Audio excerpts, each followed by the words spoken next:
A new study has found that teen suicide rates are on the rise, with attempts more than doubling in less than a decade. Most heavily impacted, teenage girls. 23 ABC's Alicia Patillo breaks down the study and explains what's being done to help teens stay safe.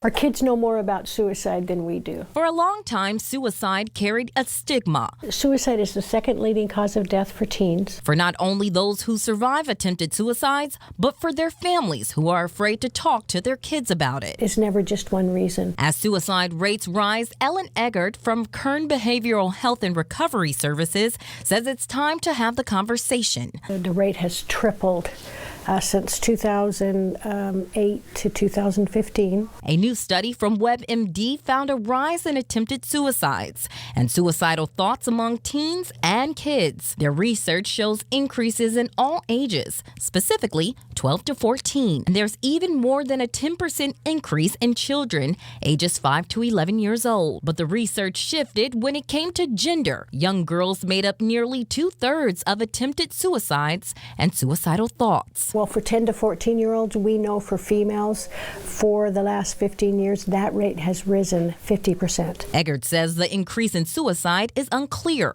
However, she says social media can play a role in depression and anxiety. Cell phones are a little part of it. You may remember 13-year-old Rosedale Middle School student Sarah Ullman, who took her own life recently after her family and friends say she was battling depression from being bullied by classmates.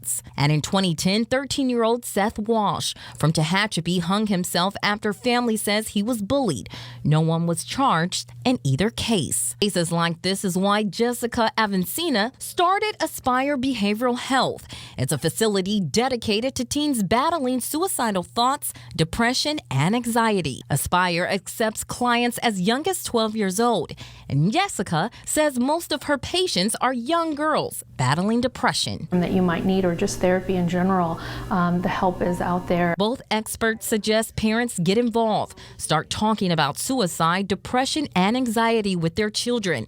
Seek help to overcome the challenges and put to rest the stigmas. In Bakersfield, Alicia Patillo, 23 ABC News.